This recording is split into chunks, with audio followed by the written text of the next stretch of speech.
Why, hello there, my name's DepthCharge2030, and today is day 25 of StormWatch Month. Yay. So, what is StormWatch Month? StormWatch Month is basically for the entire month of May, I have been, and will be, talking about all things Stormwatch. And today we're talking about Stormwatch PhD, Volume 1, which is a trade. Oh, yeah, we're gonna have a lot of trades for a while, yeah. So, what is Stormwatch Post-Human Division? Well, think of it as, like, the cheap Stormwatch, because that's kind of what they are. Because, see, here's some background on it. So, there's apparently a reboot going on in Wildstorm. They just rebooted everything, turned them all back to number ones, and so what was their main selling point for this, because they had Stormwatch and Team Achilles as well, which was, like, something else, but we're going to focus on the post-human division right for this point in time. So, what was Stormwatch post-human division? It was basically like Battalion. It focused on these people that Battalion brought together. It focused on a depowered Fahrenheit, a cop, a former supervillain, the assistant of the go-to magic guy in the Wildstorm universe, and a person who could like read people extremely well. It was and a ex Storm Force officer. Yeah. So that was the main cast. They were these. Oh, it's my dogs again. I hate those. I hate it when they do this. But yeah, so let's just jump right in and talk about the trade.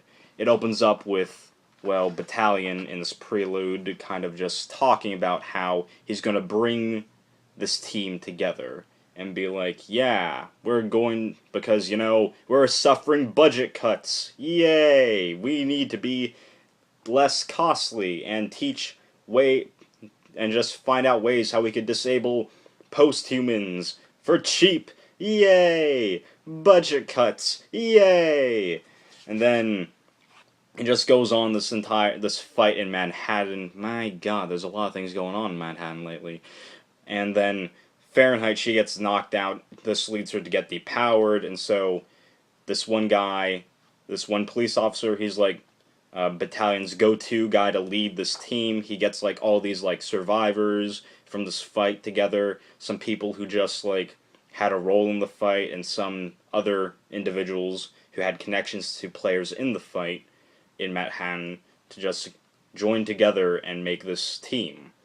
And so in order to prove like the supervillain they get to join the team, the Machinist, his like whole thing is that it's like his one last shot. He and Battalion used to be mortal enemies, but this is his one last shot at being a high profile individual again. So he ultimately, and this one teammate named Gorgeous, she's like this expert like reader who can like read who you are and what you're going to do and what makes you you. Like, this is like their last shot at being like good or like high profile characters, so they ultimately betray like this guy called the Walking Ghost in order to finally gain spots on the team. But there's something else going on, because Fahrenheit, she's kind of like depressed now because her powers are gone. So Lord Defile comes back and is like, hey, I'll give you back your powers if you kind of sort of work for me. And so she does that. She gets her powers back, but only minimally. So there's all those blocks there. And then we've got another character called the Monstrosity. Well, I forget his real name, but he has like this whole Dr. Jekyll, Mr. Hyde thing going on. If he gets kind of too anxious, he becomes this thing called the Monstrosity, which is just this evil cross-species daemonite thing. And I'll just see if I could find and yeah, like, he will give into his like secret temptations and all that. So he's like got to always keep himself like he's like Bruce Banner trying to be like, I'm gonna go outside and get some fresh air while you guys argue. Okay, bye. And then Paris and Fahrenheit, they have this whole thing going on, a relationship, but then that turns bad when Paris goes in depth with his like very bad, horrible backstory. And that's sad because it involved a dead dog. That's sad. Black Betty, she's like the only one keeping the team together at this point in time. And then when Lord Defile, he's like, let's go beat the crap out of those cheap StormWatch people, because I've been gathering my own team of supervillains, yes! And one of them's called the Cooler, and she's like this ice lady, like Killer Frost, to the Firestar that is Fahrenheit, so I don't even know, those two characters are from different, like, companies, and I just made a weird analogy, is that what it's called, a weird analogy? Yes, it's a weird analogy. And then it just ends with, like, the team, because because the file's like, oh, they're not Stormwatch, you know, they're just the crappy people. We'll go beat them up, and we'll kill everyone, yes, and then we'll use that Paris guy to, like, find all the weak links in Stormwatch Prime, which is the main Stormwatch run by, well, Battalion. And, like, yes, we'll go do that, except, they kick their butts and kill, like, a number of them. This one dude called Amadeus gets murdered. Fahrenheit just beats, you know, the Cooler by putting fire up her nose.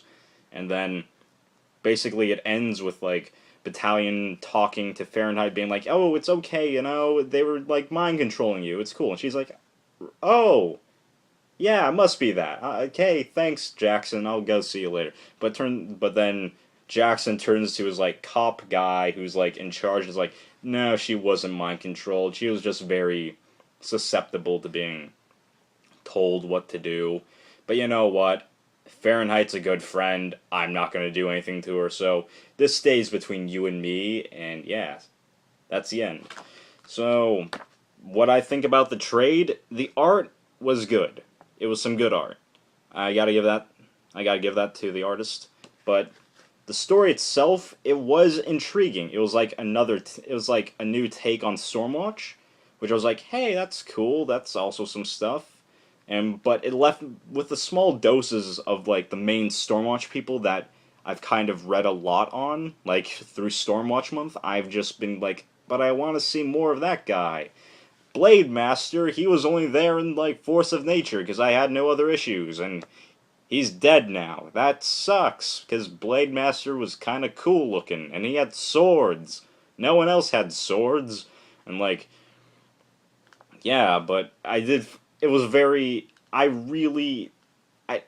kind of with mixed feelings on this. It's like, but it is, ultimately, it is a very, it's a good trade. It really is. So yeah, those are my weird, stuttering thoughts on Stormwatch Post-Human Division Volume 1. And yeah, my name's Depth Charge 2030. Today has been day 25 of Stormwatch Month, and I'll go see you all tomorrow. Ooh.